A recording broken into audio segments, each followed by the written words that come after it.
하나님께서 오늘 우리에게 주시는 말씀은 마가복음 4장 35절로 41절 말씀을 의지하여서 두려움 앞에서 라는 제목으로 함께 은혜를 나누도록 하겠습니다. 예, 우리 사람은 누구나 두려움의 감정을 갖고 있습니다. 이 두려움의 감정의 시작은 창세기부터 시작된 것을 보게 되어집니다. 창세기 3장 10절을 보게 되어지면 이르되 내가 동산에서 하나님의 소리를 듣고 내가 벗었으므로 두려워하여 숨었나이다. 예, 하나님께서 아담아 아담아 부르셨어요. 그때만 부르신 것이 아니라 이전에도 부르셨어요. 아담아 아담아. 그런데 이전에는 예 제가 여기 있습니다 라고 하나님 앞에 달려나갔는데 이 3장 10절에서는 그가 두려워서 숨었대요. 왜 두려워서 숨었습니까? 죄를 지었기 때문에. 이전에는 그가 두려워하지도 않았고 숨지도 않았습니다. 그러나 죄가 들어온 이후에 사람 속에 갖게 되어지는 것은 두려움인 것입니다. 사단은 하나님을 두려워합니다. 사실 하나님께서 창조하신 사람은 하나님을 두려워할 이유가 없어요. 하나님을 만났고 배워먹는 것이 너무도 기쁜 일이에요. 그런데 죄가 들어옴으로 인해서 이제 두려움이라는 감정을 느끼게 되어지는데 문제는 무엇이냐면 사단이 이 두려움이라는 감정을 이용하더라는 것이죠. 그래서 우리가 걱정과 근심에 쌓여서 그리고 두려움 속에서 결국은 하나님을 피하게 만드려는 거예요. 하나님께 나아가서 그 두려움을 이겨야 되는데 오히려 두려움이 오게 되어지면 자꾸 사람들이 숨어요. 누구처럼? 아담처럼, 하와처럼. 그래서 두려움 속에서 결국은 신체적인 그런 질병도 오게 되어지고요. 정신적인 그 아픔도 오고요. 그래서 우울증도 오게 되어지고 실어증도 오게 되어지고 낙심, 절망 이런 것들이 막 누가 주는 거냐? 하나님이 주시는 것이 아닙니다. 사단이 주는 거예요. 오늘 말씀을 통하여서 믿음의 사람은 두려움을 만날 수는 있는 거예요. 시험도 만날 수 있는 것이고. 그런데 이 두려움은 하나님으로부터 온 것이 아니다. 허상이다. 그리고 이 두려움으로 우리는 망할 존재가 아니라 두려움을 이기어서 하나님께 영광 돌려야 될 존재다라는 것들을 우리 기억하십시오. 두려움은 허상이에요. 오늘 본문 말씀은 함께 보도록 하겠습니다. 우리 35절, 36절로 37절까지 한번 읽어주실래요? 35절로 37절까지. 그날 저물 때에 제자들에게 이르시되 우리가 저편으로 건너가자 하시니 그들이 무리를 떠나 예수를 배에 계신 그대로 모시고 가매 다른 배들도 함께 하더니 큰 강풍이 일어나며 물결이 배에 부딪혀 들어와 배에 가득하게 되었더라. 예, 우리가 저편으로 가자. 누가 말씀하셨냐면 예수님이 말씀하셨어요. 예수님께서 우리가 저편으로 가자라고 배를 띄우셨어요. 그래서 제자들은 순종하여서 이제 배가 떠납니다. 뭇을 떠나서 한가운데로 가는데 달이 저물어요. 밤이 되었습니다. 그런데 예수님은 주무셔요. 근데 제자들은 앉아요. 근데 제자들 앞에서 막 풍랑이 확 불어요. 뭐 엄청 큰 배도 아니고 여객선도 아니고 막 그 뱃속에 물이 철렁철렁 들어와요. 그리고 철렁철렁 들어오는데 어떻게 예수님이 주무실 수 있어요? 근데 예수님은 편히 주무셔요. 우리가 순종하여서 교회를 다니죠. 순종하여서 우리는 각자의 직분을 또 감당하지요. 또 순종하여서 하나님께서 맡겨진 사명들을 감당합니다. 그러면 우리가 순종하여서 가면 다 순탄할까요? 아무 문제 없이 다 열려질까요? 꼭 그렇지 않더라는 것이죠. 분명히 순종하여서 갔는데도 불구하고 예수님은 없는 것처럼 느껴지고 풍랑이 막 밀려와서 두렵고 망할 것 같고 그런 일들이 우리들에게도 벌어지더라는 것이죠. 마태복음 24장 24절도 한번 읽어주실까요? 마태복음 24장 24절. 거짓 그리스도들과 거짓 선지자들이 일어나 큰 표적과 기사를 보여 할 수만 있으면 택하신 자들도 미혹하리라. 할 수만 있으면 택한 자들도 미혹하리라. 누가? 악한 원수마귀. 할 수만 있으면 어떻게 하면 택한 자들을 풍랑을 통하여서 저기서 낙심과 절망 속에서 포기하게 만들까? 누가? 사단이 그렇게 믿음의 사람의 길을 순종하면서 가는 일을 할 수만 있으면 순종 못하게, 끝까지 완주하지 못하도록. 배는 띄웠지만 그때는 주님께서도 주무시지 않고 계셨거든요. 그러니까 막 자신 있게 띄웠어요. 근데 어느새 왜 주님은 안 일어나시고 주무시고 계시고 풍랑은 엄청나게 막 밀려오는 거예요. 그렇게 되어졌을 때 제자들의 반응을 보게 되어지면 우리 38절 다 같이 한번 읽겠습니다. 38절 예수께서는 고문에서 베개를 베고 주무시더니 제자들이 깨우며 이르되 선생님이여 우리가 죽게 된 것을 돌보지 아니하시나이까 하니. 죽게 된 것, 지금 제자들이 느끼는 감정이에요. 죽었다. 우리는 죽게 되었다. 이젠 끝장났다. 예수님, 지금 이런 큰 사건이 일어났는데도 어떻게 침묵하고 계시고 어떻게 주무시고 계시냐라고 하시는 거예요. 그러나 우리가 생각할 때 생각해 보십시오. 지금 정말 이 사람이 지금 뭐 배가 완전히 침몰이 되어서 가라앉고 있을까요? 그리고 정말 이들은 죽었을까요? 아직 죽지 않았어요. 근데 어떻게 해서 이 사람들이 지금 죽게 되었다라고 판단을 했을까요? 이들은 직업은 대부분이 어부예요. 그리고 갈릴리 바다를 너무도 잘 안다라는 사실입니다. 그렇기 때문에 그들의 지식과 경험과 생각의 결정은 뭐냐면 죽었다. 그 이유는 지금까지 자기들이 어렸을 때부터 바다를 보았을 때 이런 광풍 속에서 배들이 살아남은 것이 없더라.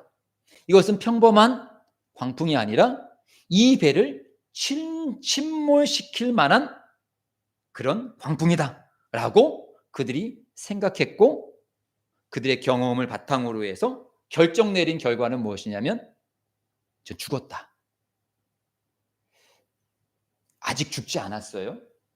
아직 배도 침몰되지 않았어요.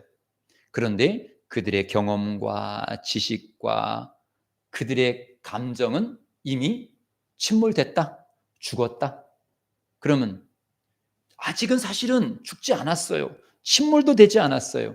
근데 이미 그들은 죽었음을 결정을 내려버렸어요. 겨울에 눈이 와요. 그러면 저는 아침에 걱정을 해요. 아이고, 눈이 많이 왔네. 오늘도 일을 할 때 그러면 미끄럽고 힘들겠네. 잘못하면 다치겠네. 그러니까 눈이 막 내려오면 걱정이 돼요. 또 새벽 예배 갈 때 아이고, 우리 권사님들 오실 때 미끄러지면 어떡하지? 아이고, 내일 새벽에 눈이 많이 오면 우리 백 권사님은 못 오시겠네? 이렇게 생각을 해요. 그런데 우리 자녀들은 어떨까요? 눈이 온다고 막 걱정할까요? 대부분 아이들은 눈이 오는데 걱정을 하지 않아요. 왜 그럴까요? 우리 아이들은 아직 운전한 경험도 없고, 또 운전하다가 사고 난 경험도 없고, 또 막 빙판길에 막 넘어진 경험이 있을 수도 있겠지만 별로 없어요. 그것보다 더 눈이 와가고 재미있는 그런 기억들이 있어요. 그렇다면 아이들은 눈이 와서 똑같이 눈이 오는데 어른들은 걱정하고 근심하는데 아이들은 막 즐거워해요. 이것들이 우리들 속에서 인생을 살아가는 가운데 내가 갖고 있는 지식과 내가 갖고 있는 경험이 오히려 두려움을 몰아내는 것이 아니라 거꾸로 내가 경험했던 경험들이 나를 더 두렵게 하더라는 거예요. 아직 일도 벌어지지 않았는데 경험상, 지식상 이것은 큰일 났다. 오늘 각자 속에 서 있는 두려움도 잘 보십시오. 그 두려움의 실체가 지금 완전히 벌어졌나요? 이 나라가 정말 망했나요? 이 나라의 경제가 완전히 곤두박질 쳤나요? 끝장났나요? 우리 교회가 완전히 문을 닫았나요? 우리 가정이 이제는 아무것도 할 수 없는 그런 가정이 되어버렸나요? 아니요, 아직은 그러지 않아요. 어쩌면 그럴 수도 있고 아닐 수도 있어요. 중요한 것은 근데 아직 결론은 아니란 말이죠. 충분히 이 배는 안전하게 갈 수도 있고 이들의 생각처럼 무너질 수도 있어요. 그러나 중요한 것은 그러면 두 가지 다 생각하면 되잖아요. 근데 우린 두 가지를 다 생각하지 않는다라는 거죠. 나의 경험과 나의 생각과 나의 지식을 바탕으로 이미 감정의 포로가 되어져요. 끝났다. 죽었다. 나는 이제 할 수 없다. 라고 결론을 내어버리고 포기를 하더라는 것이죠. 지금 제자들의 모습이 그런 모습이고 오늘 우리들의 모습이 그런 모습이 많더라는 것이죠. 우리 예를 들어서 밤길과 낮길을 생각해 보십시오.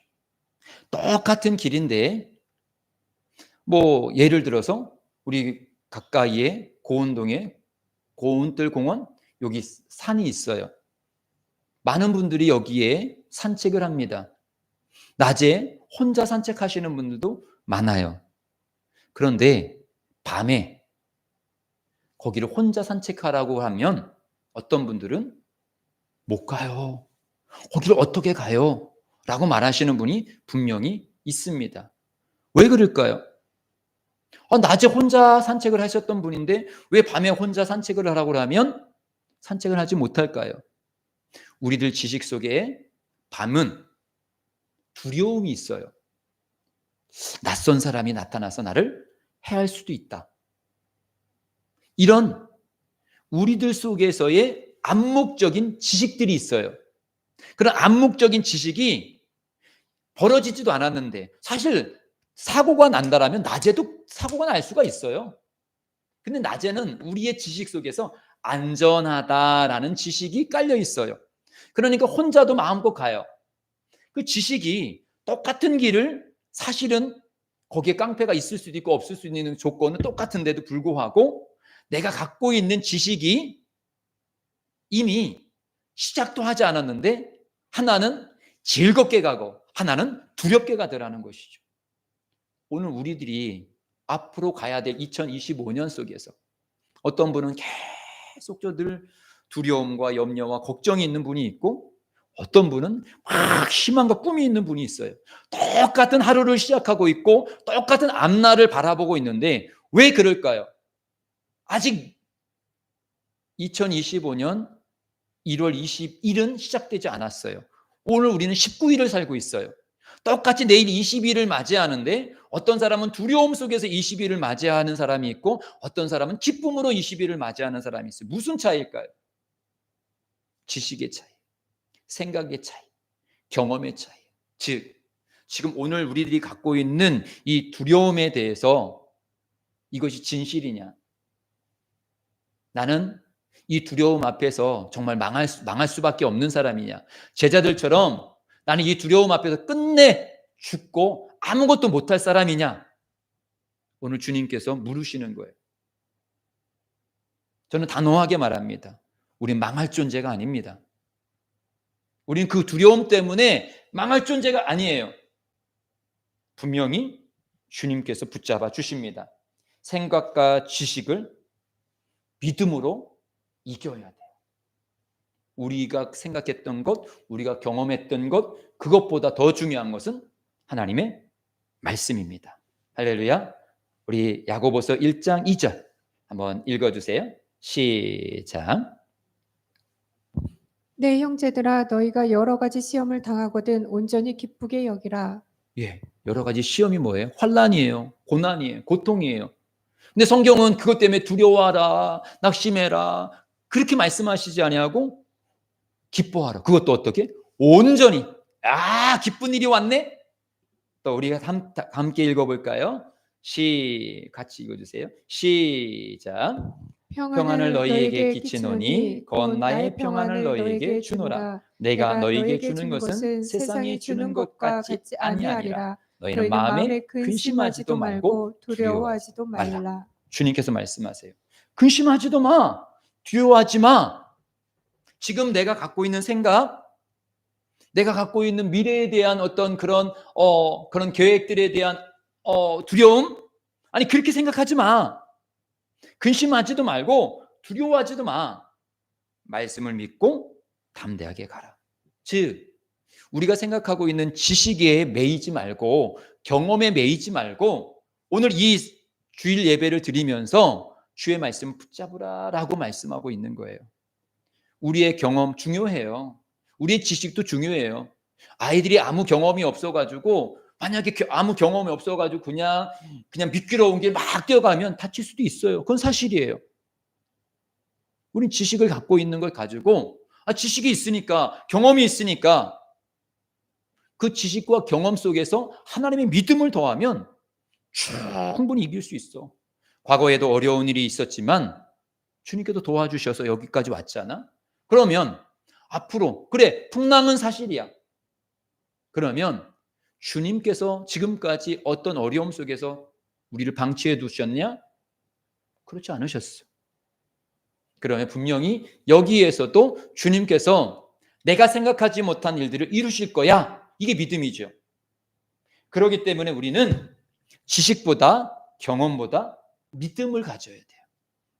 근데 아까도 말씀드렸듯이 오히려 어른들이 교회를 열심히 다니는 분들이 더 두려워하는 이유가 무엇입니까? 많은 경험이 있기 때문에 경험이 풍부해서 그 경험으로 두려움을 이겨야 되는데 오히려 그 경험에 매여가지고 더 두려워해요. 아이들은 두려워하지 않는데 믿음도 없는 아이들은 두려워하지 않는데 어떻게 믿음이 있는 사람이 더 두려워하냐라는 거죠. 이것이 오늘 우리들의 문제인 것입니다. 그때 제자들이 어떻게 합니까? 39절이요. 우리 39절 다 같이 본문 말씀 읽습니다. 시작. 예수께서 깨어 바람을 꾸짖으시며 바다더러 이르시되 잠잠하라 고요하라 하시니 바람이 그치고 아주 잔잔하여지더라. 결국 풍랑은 제자들을 해치지 못하였어요. 그들의 두려움은 그냥 한순간에 사라졌습니다. 우리 다 함께 이사야 43장 1절 2절 우리 한번 읽어주실까요? 좀 글씨가 작습니다. 야곱아 너를 창조하신 여호와께서 지금 말씀하시느니라. 이스라엘아 너를 지으신 이가 말씀하시느니라. 너는 두려워하지 말라. 내가 너를 구속하였고 내가 너를 지명하여 불렀나니 너는 내 것이라. 내가 물 가운데로 지날 때에 내가 너와 함께 할 것이라. 강을 건널 때에 물이 너를 침몰하지 못할 것이며 내가 불 가운데로 지날 때에 타지도 아니할 것이요 불꽃이 너를 사르지도 못하리니. 잘 보십시오. 먼저 1절을 기억해야 합니다. 야곱아, 오늘 우리들의 이름을 넣으면 좋겠지요? 재문아, 너를 창조하신 여호와께서 지금 말씀하시니라. 오늘 지금 우리에게 말씀하시는 거예요. 재문아, 너를 지으신 이가 말씀하시니라. 지금 말씀하시니라. 말씀이 중요해요. 너는 두려워하지 말라. 우리 두렵잖아요, 사실. 교회가 망할까봐, 가정이 망할까봐, 질병에 걸릴까봐, 우리 자녀들이 잘 안 될까봐. 근데 주님께서 너 두려워하고 있지? 두려워하지 마. 그 이유는 내가 너를 구속하였다, 구원하였다라는 거죠. 우리 구원받은 사람이에요. 내가 너를 지명하여 불렀다.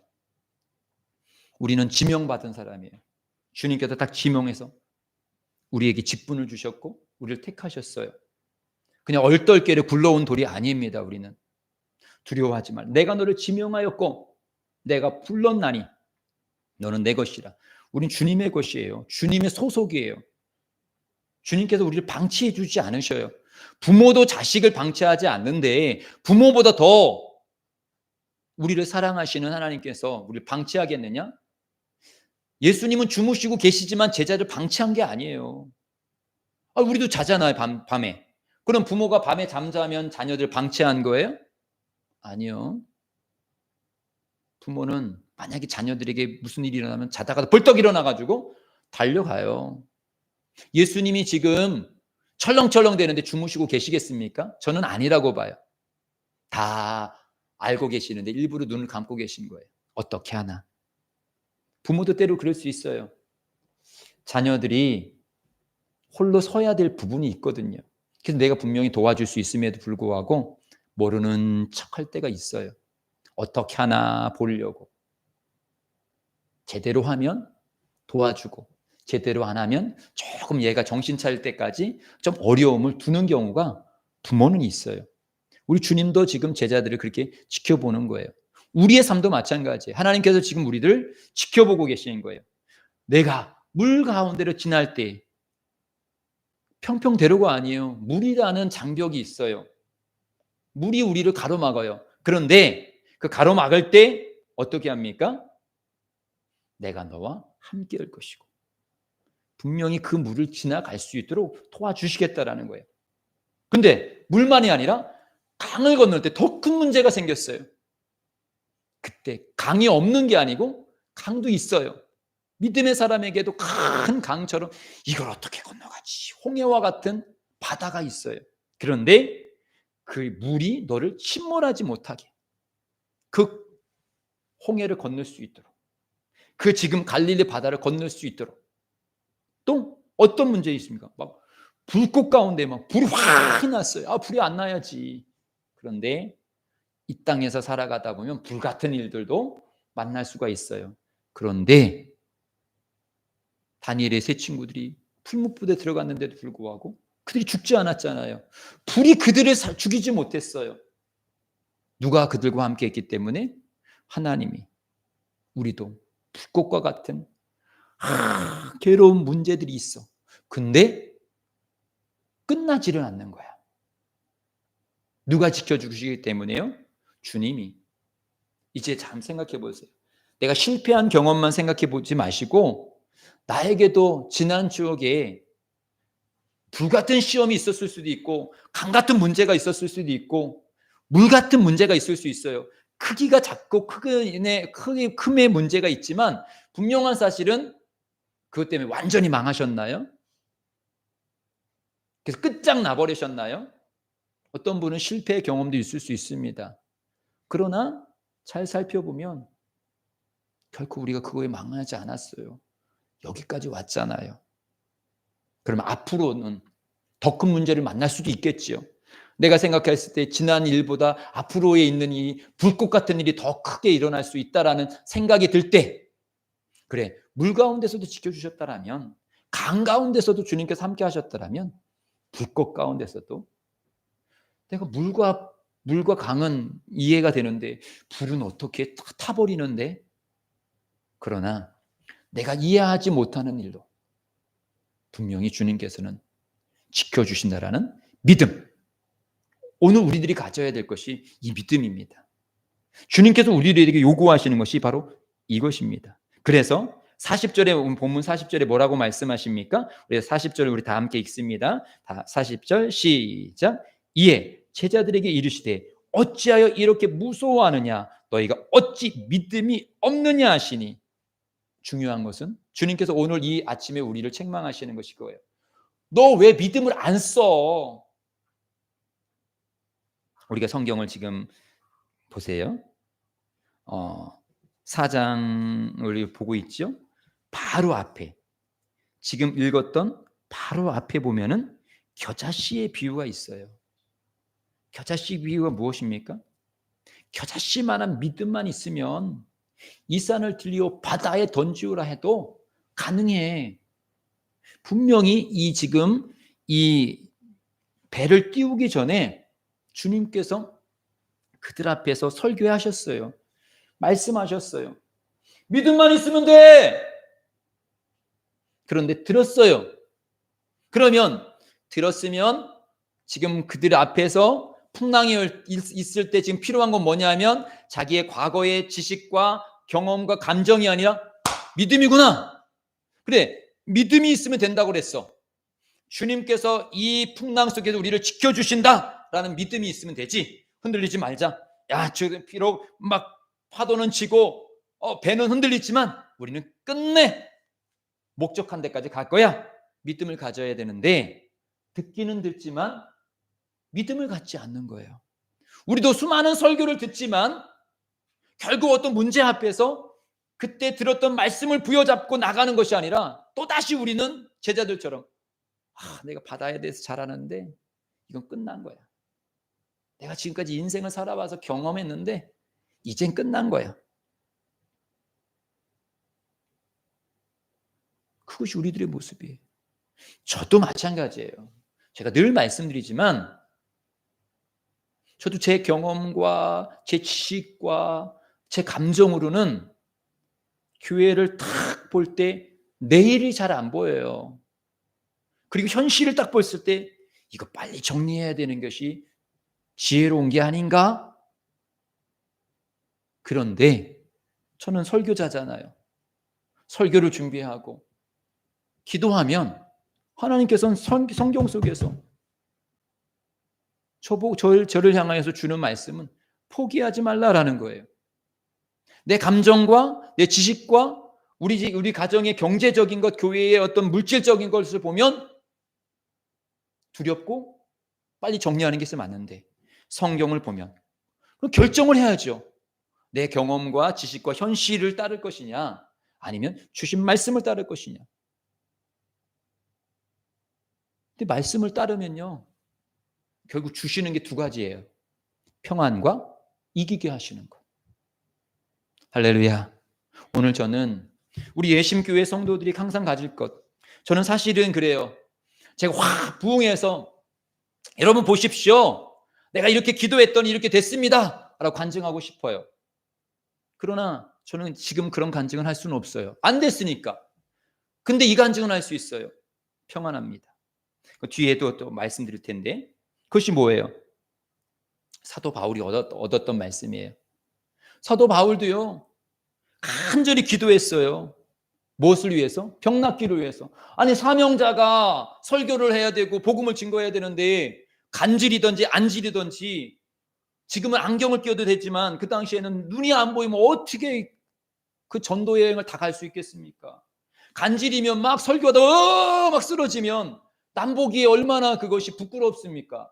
간절히 기도했어요. 낫습니까? 그 질병의 풍랑이 안 없어졌어요. 그러면 끝내 사도 바울은 사명을 감당하지 못했을까요? 아니요. 마음의 풍랑이 싹 평안. 그래 질병아 와라. 오히려 하나님께서 말씀하셨어. 뭐라고? 널 겸손케 하는 것이지 넌 그것 때문에 망할 거 아니야. 한재문 목사도 마찬가지고 여러분도 마찬가지예요. 여러분 속에 있는 두려움, 저도 교회에 대한 두려움, 그것이 내 인생을 망치는 것이 아니에요. 오히려 그 속에서 하나님의 돌보심이 있다라는 것이죠. 우리가 가는 게 그거예요. 그 사도 바울이 질병까지 해결됐으면 얼마나 좋겠습니까? 우리도 내가 걱정하고 있는 그것이 해결되면 얼마나 좋겠습니까? 그러나 그것이 해결되지 않는다 할지라도 오늘 우리가 진리의 말씀을 딱 잡으면 나는 분명히 두려워할 사람인데도 불구하고 두렵지가 않아요. 말씀이 딱 나를 잡아줘요. 말씀이 내 안에 있는 두려움아 잠잠해, 걱정아 잠잠해, 염려야 잠잠해. 마치 주님께서 눈에 보이는 문제는 그대로 있는데 내 속에서 말씀이 나를 명령하여서 내 속에서 또 잠잠해져요. 파도가 다 가라앉아요. 그래서 다시 목회를 하는 거예요. 믿음의 성도들이 다시 하루를 살아가는 거예요. 그러다가 믿음이 좀 떨어지면 다시 막 파도가 쳐요. 현실이 막 보여요. 그랬을 때 우리는 또 현실 때문에, 생각 때문에, 경험으로 인하여서 두려워하는 것이 아니라 다시 주님 앞에. 그래서 오늘 본문 속에서 다시 38절을 보면 이것이 중요합니다. 38절에 예수께서 고물에 베개를 베고 주무시더니 제자들이 깨우니라. 두려워할 때마다 우리는 주님을 깨워야 돼요. 주님은 주무시는 것이 아니라 지켜보고 계시는 거예요. 아까도 말씀드렸지만 부모는 자녀를 모르는 것이 아니라 지켜보고 있는 거예요. 어느 자녀가 아버지가 숙제를 냈어요. 너 저 큰 돌을 한번 저쪽으로 옮겨봐라.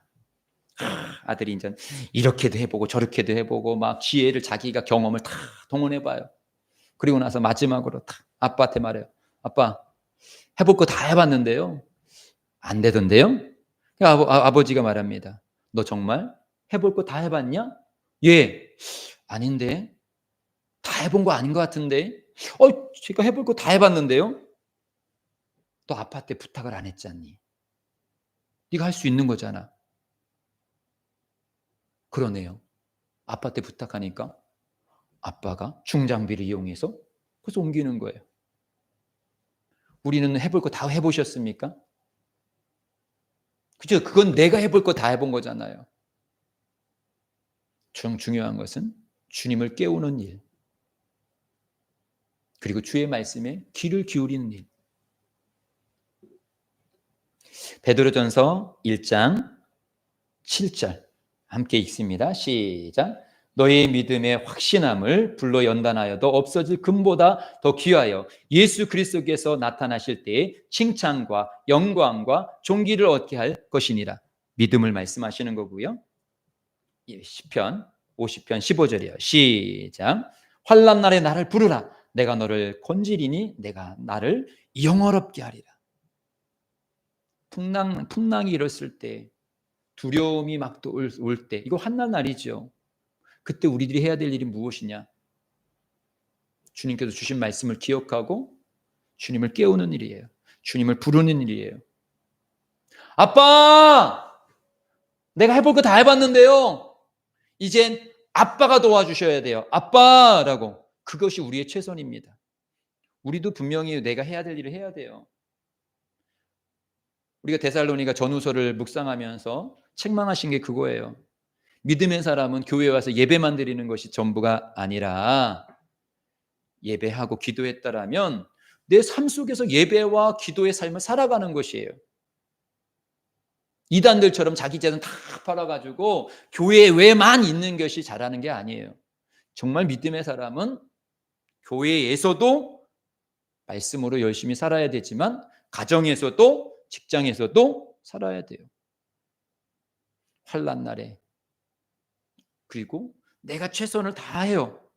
그리고 우리는 거기에다가 꼭 해야 될 것이 무엇이냐면 주님을 부르는 일입니다. 주님을 깨우는 일입니다. 디모데후서 1장 7절이요. 함께 읽습니다. 시작. 하나님이 우리에게 주시는 것은 두려워하는 마음이 아니요 오직 능력과 사랑과 절제하는 마음이니. 기억하십시오. 두려움은 절대 하나님이 주신 것이 아닙니다. 그런데 아까도 말씀을 읽었지만, 이사야 말씀 읽었지만, 물도 있고 강도 있고 불도 있어요. 그걸 없애주는 게 아니에요. 그건 그대로 있어요. 그런데 주님께서 능력과 사랑과 절제를 주셔요. 능력을 주셔서 이기게 하고, 하나님의 사랑을 알게 하니까 하나님 결코 나를 버리지도 아니하시고 떠나지도 아니하신다는 믿음의 확신을 가지고, 절제, 감정의 절제, 생각의 절제, 지식의 절제가 필요해요.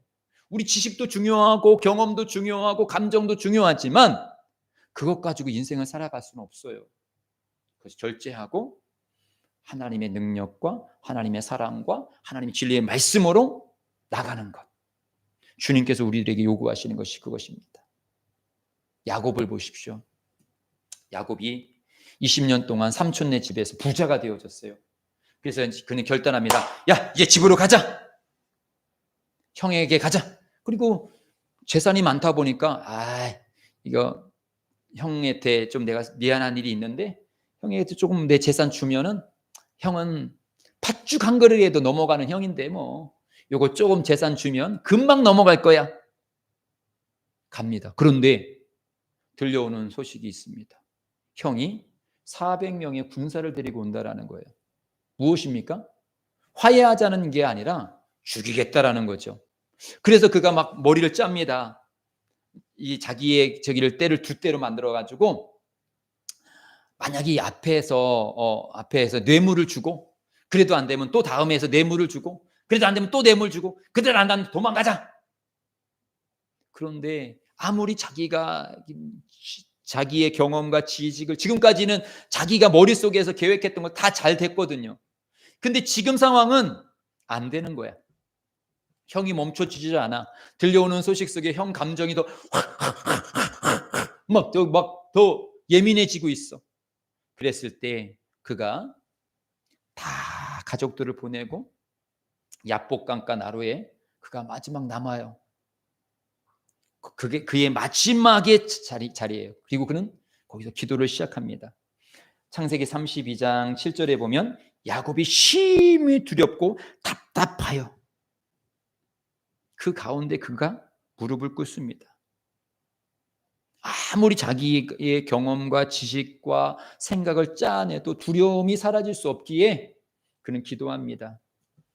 그리고 하나님과 씨름을 해요. 당신이 내게 축복을 하지 아니하면 당신은 갈 수 없습니다라고 끝까지 붙잡아요.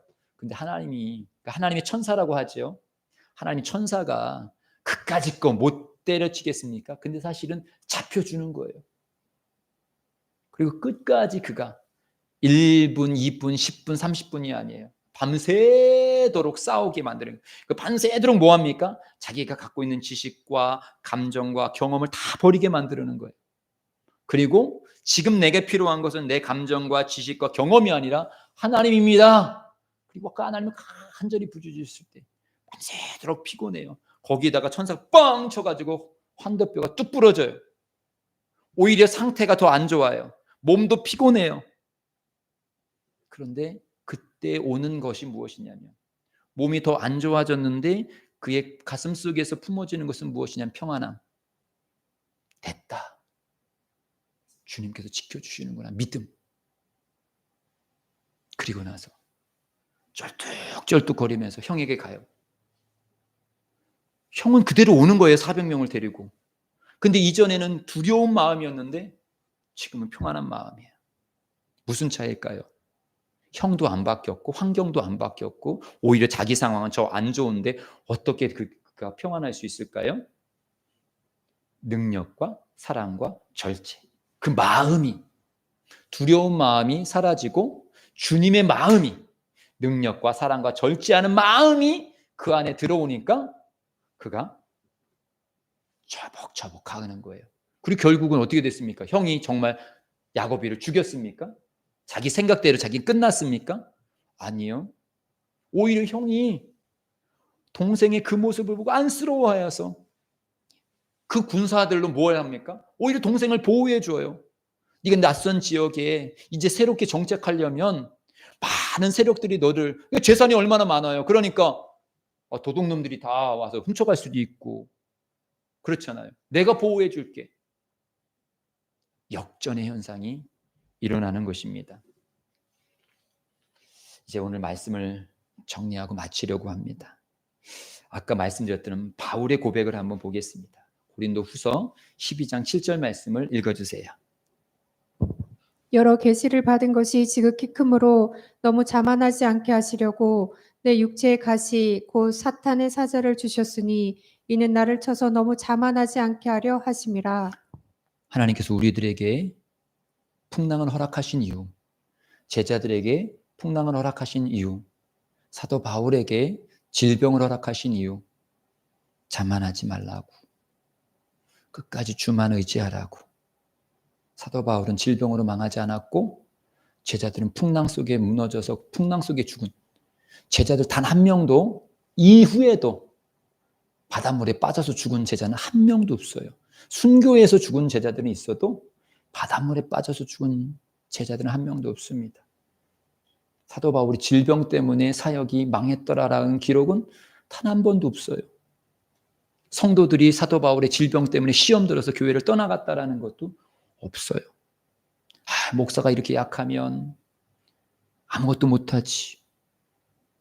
그건 내 지식이지요. 우리가 믿음의 가정이라고 하는데 우리 집안이 이렇게 되어지면 내가 무슨 일을 해? 그건 내 생각이죠. 주님은 하시면 하시는 거예요. 주님이 그걸 모르시고 나를 택하셨습니까? 나를 부르셨습니까? 하셔요. 전 늘 그 생각해요.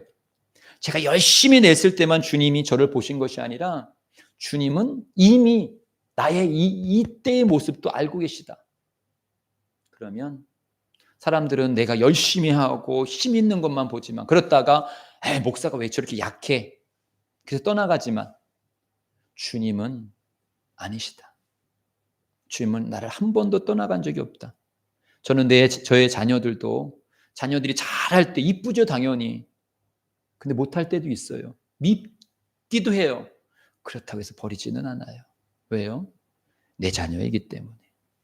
아까도 말씀드렸듯이 하나님은 인간적인 부모보다 더 우리를 사랑하시는데, 우리가 연약하다고, 질병 있다고, 조금 방황한다고 버리십니까? 아니시더라는 것이죠. 이제 마지막으로 우리가 오늘 이 시간을 다시 가져야 될 것이 무엇이냐? 아브라함 같은 믿음이에요. 한번 읽겠습니다. 로마서 4장 18절이요. 시작. 아브라함이 바랄 수 없는 중에 바라고 믿었으니 이는 내 후손이 이 같으리라 하신 말씀대로 많은 민족의 조상이 되게 하려 하십니다. 바랄 수 없는 가운데, 야, 이제는 내가 끝났구나 하는데 그가 믿었대요. 그리고 로마서 4장 17절이요. 시작. 기록된 바 내가 너를 많은 민족의 조상으로 세웠다 하심과 같으니 그가 믿은 바 하나님은 죽은 자를 살리며 없는 것을 있는 것으로 부르시는 이시니라. 죽었어요. 씨가 죽었어요. 그가 할 수 있는 게 없어요. 그런데 주님께서 살리시더라는 거예요. 죽은 씨도 살리시더라는 거예요. 믿으니까 죽은 씨를 살려서 하나님의 일을 행하시는 거예요. 죽은 교회 같은 우리 교회가, 죽은 것 같은 우리 가정이 믿음을 가지고 가면 주님께서 말씀하십니다. 내 자녀야, 풍랑아 잠잠해, 환난아 떠나가, 내가 쓴다니까 라고 말씀하시는 거예요. 오늘 우리에게 중요한 것은 감정과 지식과 경험이 아니라 내게 주시는 말씀입니다. 다시금 우리가 매 새벽마다 말씀을 받아야 돼요. 그리고 그것이 안 되더라도 과거에 내게 주셨던 말씀 있잖아요. 아브라함도 매일 말씀을 주신 건 사실은 아니에요. 그러나 그가 이전에, 그래서 아브라함이 사실 중간에 흔들린 게 그거예요. 말씀을 주셨는데 현실은 더 안 좋아지니까 이스마엘이 도 근데 하나님 아니라는 거예요. 예전에 했던 말씀 나는 안 바꿨어. 저에게 적용하면 저를 목사로 부르실 때의 그 약속 아직 난 취소 안 했어. 오늘 권사님을 부르셨을 때, 우리 사모님을, 우리 자녀들을, 우리 예심 가족들을 부르셨을 때 하나님은 아직도 취소하지 않으셨어요. 그때의 말씀을 기억하십시오. 내가 대단해서 택하신 것이 아닙니다. 제자들이 대단해서 택하신 것이 아니에요. 순종하며 가는 그 배에도 분명히 어려움은 있지만 주님께서 가자라고 말씀하신 건 책임지겠다라는 거예요. 그러니까 두려워하지 말라라는 거죠. 겨자씨만한 믿음이 있으면 충분히 이 배는 아무리 풍랑이 일어도 반대쪽으로 갈 수 있는 거예요. 다시금 내게 주신 말씀 붙잡고 어떤 풍랑 속에서도 우리 끝까지 주의 말씀을 부여잡고 주님께서 명령하신 그 일들을 감당할 수 있는 2025년 우리의 삶이 되기를 주님의 이름으로 축복드립니다.